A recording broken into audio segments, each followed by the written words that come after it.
The search for 22-year-old Gabby Patito growing desperate as a body is discovered, Her family has been notified of this discovery. while authorities can't locate her boyfriend, Brian Laundrie.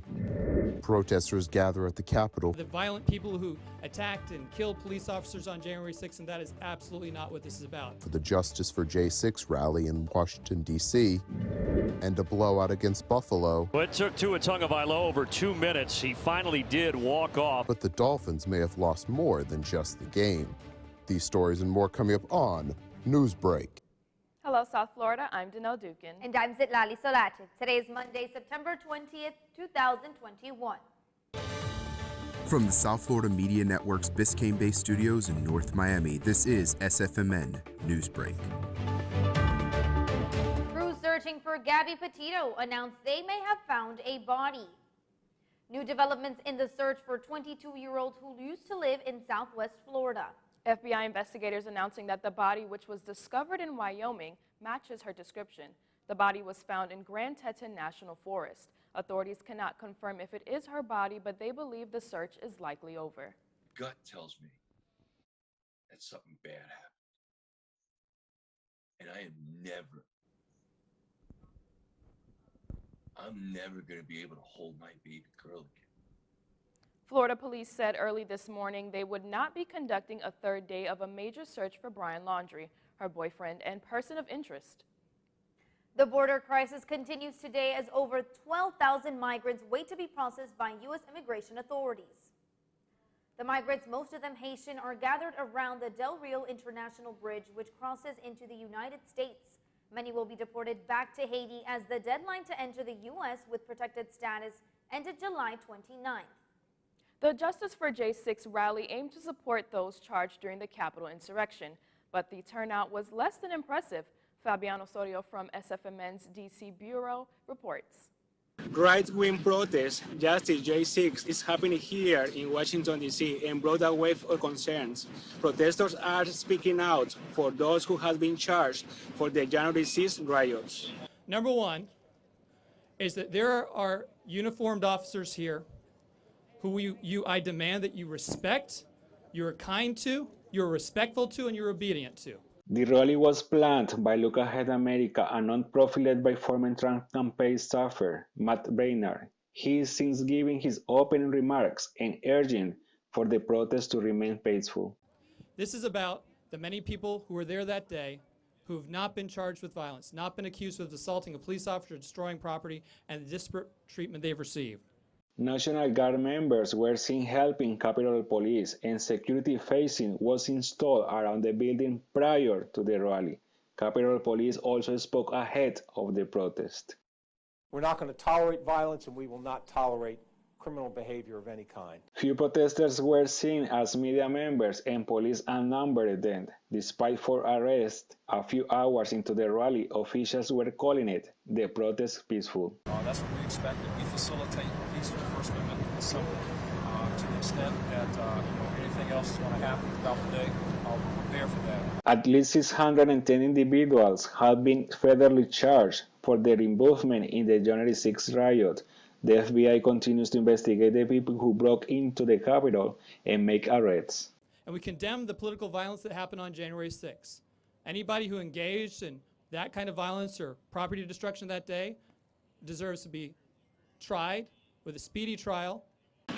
We have seen extra facing and many law enforcement after January 6th Capitol riots.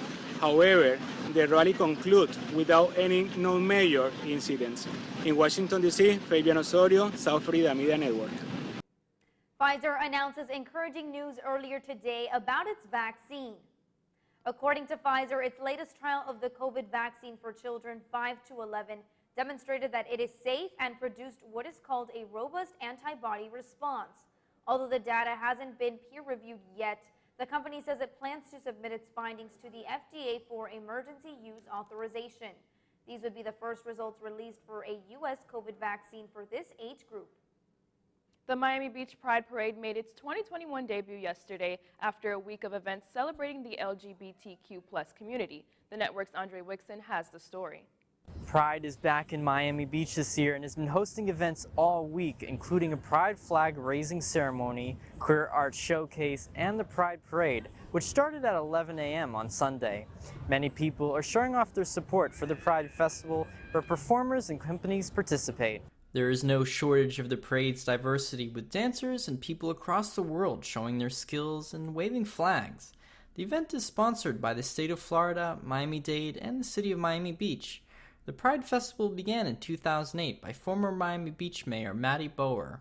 Whatever the case is, 2021 Pride is bringing many smiles to the small community. I'm actually in the parade with our bar, Nathan's Bar. We have a visual DJ and we're just going to be like having a good time. Others who aren't performers share a similar story. The vibes are amazing, the day's awesome, temperature's really just right, and that's it as of now at least. But yeah, I'm excited. Although Miami Beach Pride won't be holding any more events after Sunday until next year, there are plenty of ways to get involved in the community by donating, sponsoring, or volunteering for future events. All this information can be found by searching Miami Beach Pride on any search engine.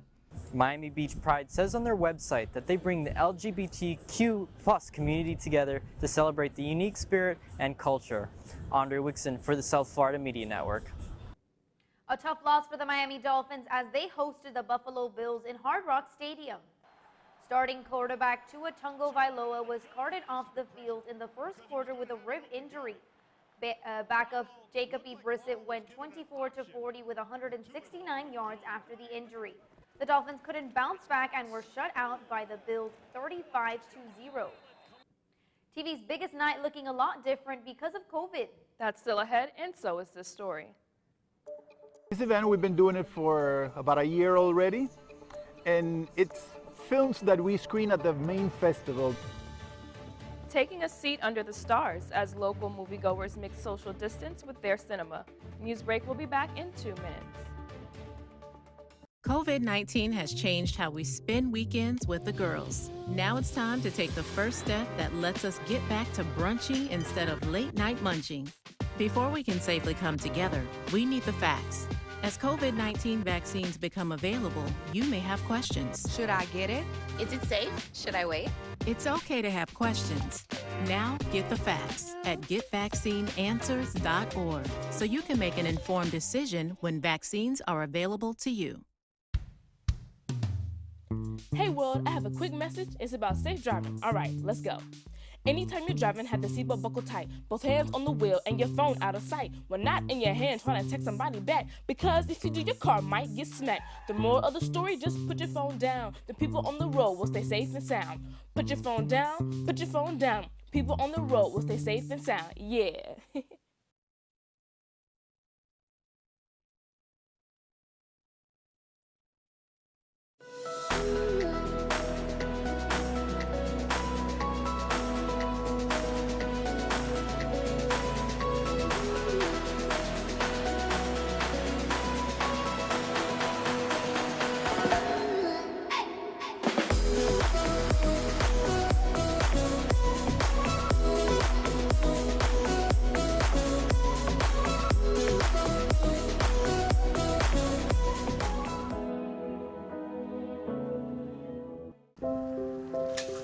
I want to eat apples and bananas.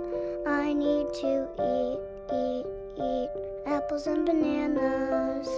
Why can't I eat apples and bananas?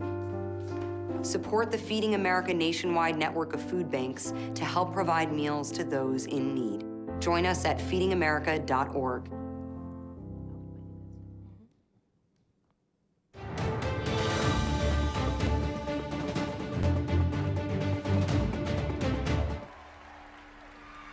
Emmy Awards last night, saving the major categories until the end of the night.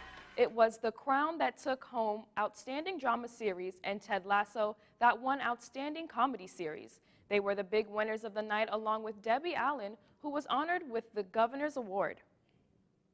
The Miami Film Festival showcased a few short films over this weekend. The network's Claudia Morales has more on this story. The Miami Short Film Festival is almost here.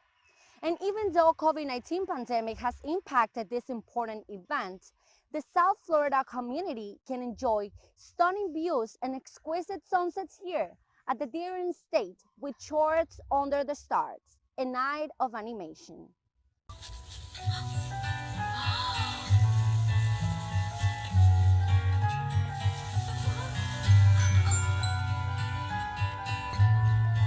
Every other month, the festival displays a thematic program. On Sunday night, the program showcased 12 different films from 1 to 20 minutes long. This event, we've been doing it for about a year already, and it's films that we screen at the main festival. The Miami Short Film Festival main festival is every November. This year is November 12th. Motivating directors, screenwriters, and producers to make films is the ultimate goal of the festival. This month, the venue allowed guests to enjoy a variety of previous short films while practicing social distancing. And really have the opportunity to really experience animation, because animation a lot of the times is used for kids, when in actuality it can be for all ages.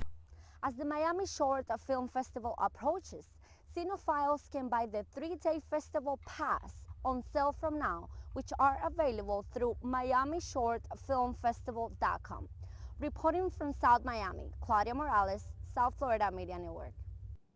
That's all the time we have for Newsbreak. I'm Zitlali Solache. And I'm Danelle Dukin. Get more news anytime at sfmn.fiu.edu.